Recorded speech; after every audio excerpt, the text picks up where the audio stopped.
Starší plastунсько, Олеш Мархун. Вітаю вас на Босоніж.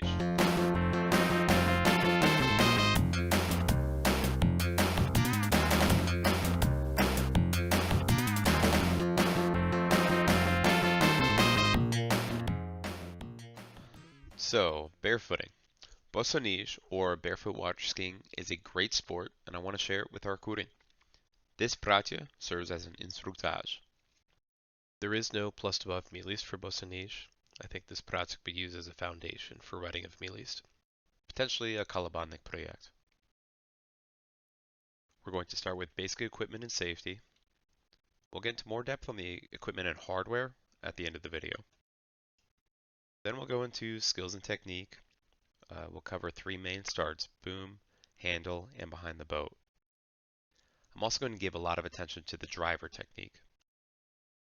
And then we'll cover everything else you need to know about the sport.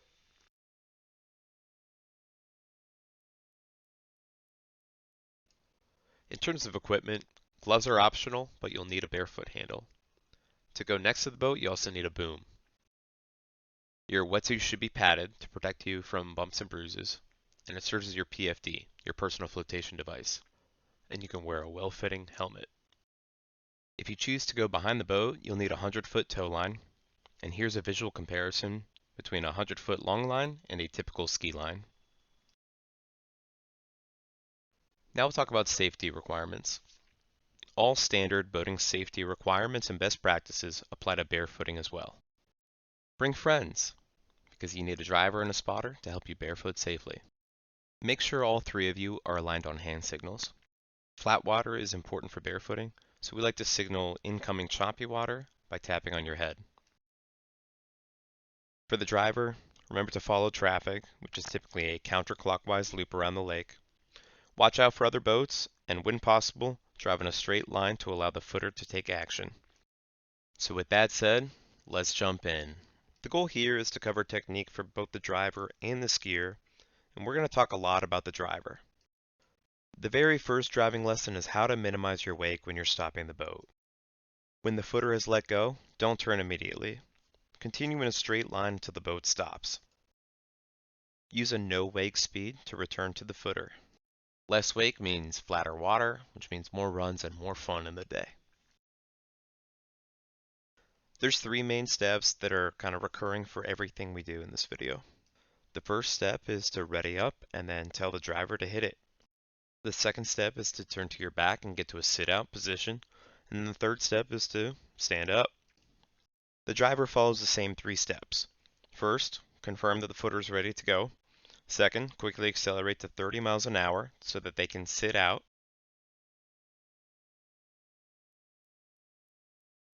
And then third, accelerate to 40 miles an hour so they can stand up. Let's get into what the skier does in terms of technique. The first start we're going to focus on is the boom start. That's the beginner start. For the boom start, pull yourself up into what we call the T-Rex position. Elbows bent, 90 degrees. Then once you come up to speed, 30 miles an hour, you're going to swivel on your hip and bring your feet in front of you so you're sitting out. In the sit out, tuck your knees up towards your chest and make sure your feet are above the water. Once you're there, you can gently rotate forward so your feet touch the water and you'll stand right up. Sit at a 90-degree angle. When you're done, just let go. Next, we're going to work from the handle, and I'm going to show you the tumble-up start. Like the boom, start as a T-Rex and then tell the driver to hit it. Once you start skimming over the water, turn to your back and really pull that handle down to your hip. Using core strength, rotate around to face forward. Lean back to elevate your feet and settle into this position. That's the cue for the driver to bring it up to 40 miles an hour. Once they do, rotate up gently, dip your feet, and stand up. In good position, you're sitting at 90 degrees, just on top of the spray. The tumble-up start is not easy, so here are two more examples. I encourage you to focus on control and take your time here. You can pause on your lower back before standing, and once you do stand up, make sure that you're in good position and sitting on the spray.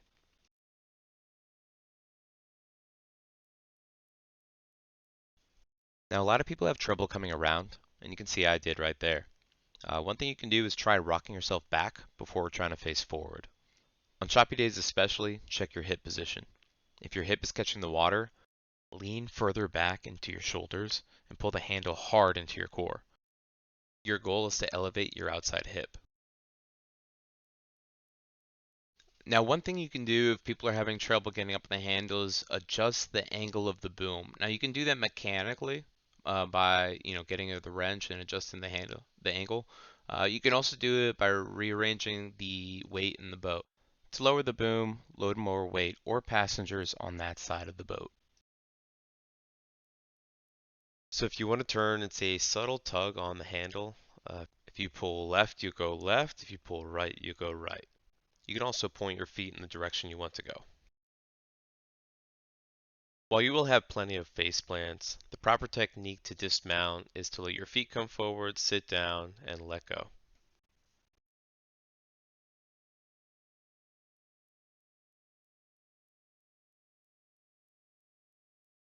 Next, I'm going to show another handle start, and this one is the deep water start.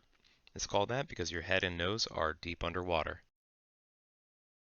You don't frequently use this next to the boat, but it's good to learn next to the boat so you can use it behind the boat.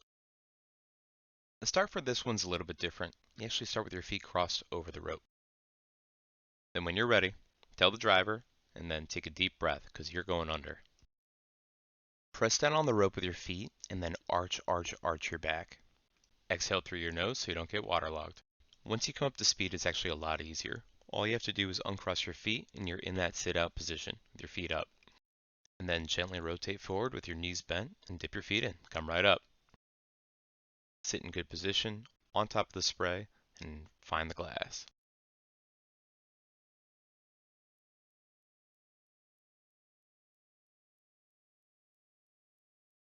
Now starting behind the boat is a whole different ball game for the driver. The driver plays a really big role in getting the footer into position to a place where they can stand up.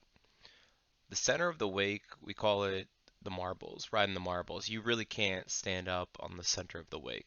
So the driver, and the footer also, but the driver really helps by turning the boat to get the footer outside of the wake into a position with flat water where they can stand up. So we're going to break down one example in much more depth here. You start with the footer offset from the center of the boat. What that's going to do is create a pendulum motion. The footer is going to be swung towards the middle line of the boat. Meanwhile, turn the other way.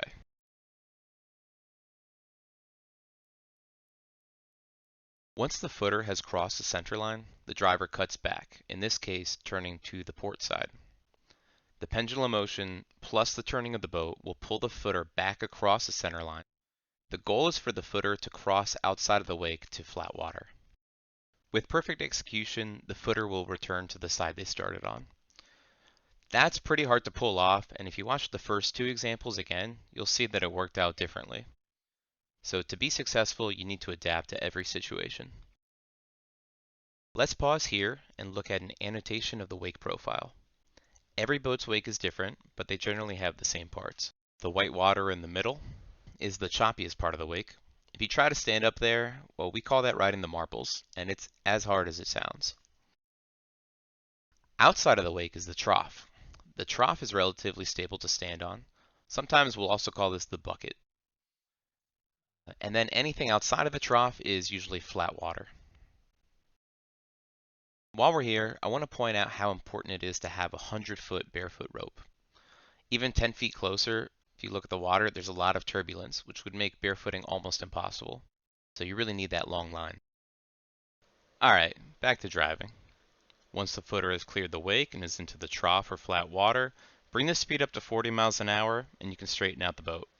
From here, your job's done, it's up to the footer. Next we'll cover what the barefooter has to do. So quickly let's recap the deep water start, which is a start where you start with your feet crossed over the rope. Once you're there, you tell the driver to hit it, take a deep breath, and arch back until you start skimming over the water. At that point, you can sit up. All right, so you're into an L-sit position. From here, you and the driver are working together to get you outside the wake.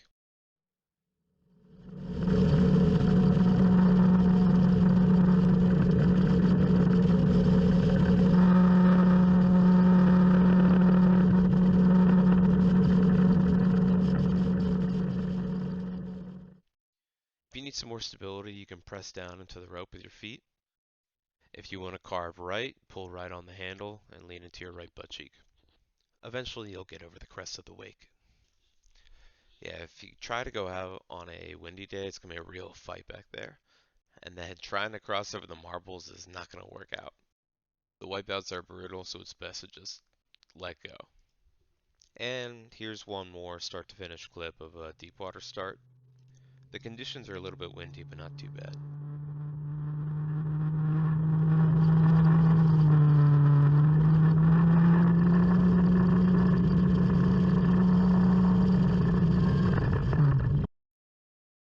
We're going to show some advanced movements. Now, we've talked about how you don't ever want to be in the marbles, but if you're in control and steady, you can cross the wake. The advice I'd give you is move quickly, point your feet, and go. Don't take your time there.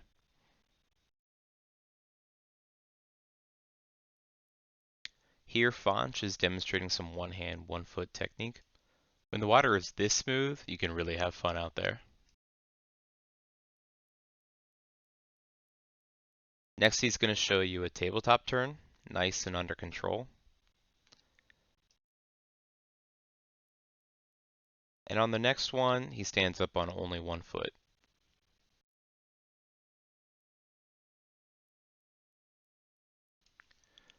Here's Jansch doing a tabletop turn and standing right up off of it. Notice how the driver is staying at 40 miles an hour the whole time.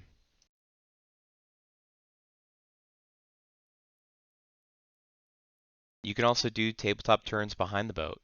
I think this one ended up in a wipeout. You really have to control yourself back there because even after you're on your feet, the pendulum motion will try and pull you into that wake. And here are a couple more cool moves, courtesy of Jansch.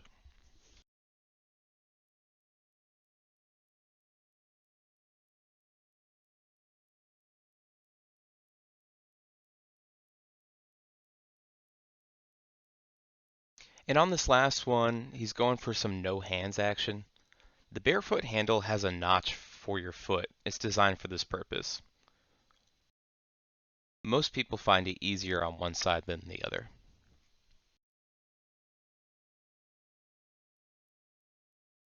We've wrapped up all the technique. The rest of the video will cover everything else you need to know about when to barefoot, choosing a boat, adjusting the hardware, optional and suggested equipment, Vmilist ideas, and the professional level of the sport. During peak season, the best time to barefoot is in the mornings. It's a sweet, sweet feeling to be the first person out on the water. During the rest of the day, you're competing with other boats, and usually the wind will pick up, so the water gets choppy. During the off season, when there's fewer boats out on the water, you can sometimes get nice evening runs. The air is pretty cold in the off season, so remember to bring a sweatshirt and some dry towels. The water stays warm though, so it's actually nice once you get in. Last, make sure to check the weather forecast. You're looking for minimal wind and no rain. If it's too windy, the water will be too choppy to barefoot. So when you're looking for ski boats, you're looking for one with a good top speed, quick acceleration, and minimum wake. Ideally, your top speed while towing is between 40 and 42 miles an hour. Footers can stand at 30 miles an hour, but it's going to be tough. The way you measure acceleration when you're looking at ski boats is a stat called a hole shot. It's important because it measures how quickly you can pull someone out of the water. You'll also want a minimal wake, which is a function of the hull and propeller shape. If you want to improve a boat that you already have, one thing you can do is change the propeller. Propeller manufacturers publish their performance data, so you can see how quick the acceleration is, what the planing speed would be, even information about the wake profile. The best barefooting boat in the Ch-M fleet is the Malibu. It has good acceleration, or hole shot, and has a boom already installed. Number 2 in the fleet will be the Correct Craft, and then third will be the PT, which was just coming out of the shop. the pontoon won't have enough pull for you for barefooting. The easiest and most common way to mount a boom in your boat is using the center ski pylon. I'd recommend keeping the correct size wrench with the boat so you can make any adjustments. If you don't have a center ski pylon, you could also install a gunnel mount for your boom. And you could even install a tow bar on a pontoon.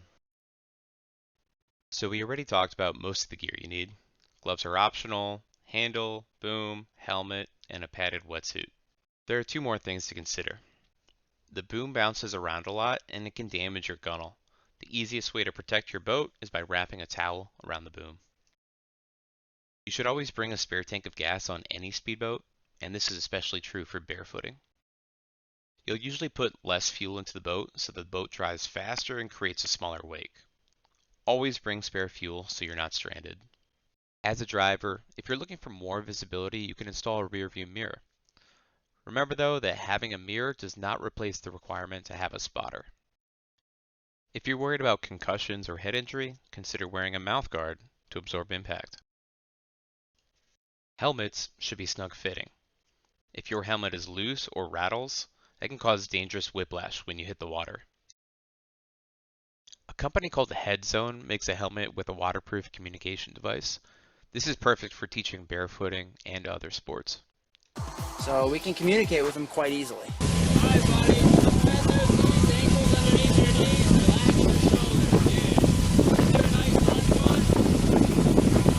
Alright, let go with the opposite hand. Perfect. There is no Vmilist for Bossoніж, and that could be a project for a kalabanek. As far as stupini, one suggestion is, if you get up on the boom, that's pershi stupin. A successful handle start would be drui stupin, and then a behind the boat start or tabletop turns next to the boat could count for treti stupin. And that's how I think we could bring Bossoніž to Morski Tabir.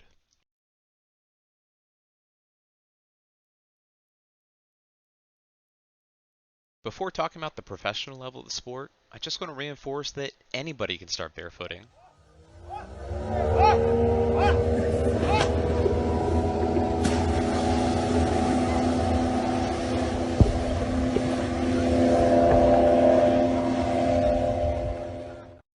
You can go online for more information about professional barefooting. Two good sites are the World Barefoot Council and the International Water Ski and Wakeboard Federation. You can also find recordings from the 2023 World Championship on YouTube. The professional level of barefooting is truly mind-blowing. The boats they use are a little different. They have a high tower. And Keenan Derry, the 2023 men's overall world barefoot champion, he makes all the hardest technique look easy. That right there is called the dolphin start. We're going to wrap it up there. Thanks for watching. I hope you learned a lot. I hope you're excited about barefooting. And I have one last clip to play. This is the first time I learned how to barefoot. Everybody come up! Alright, spin, spin! Wait, wait, wait! Bend your knees! Bend your knees!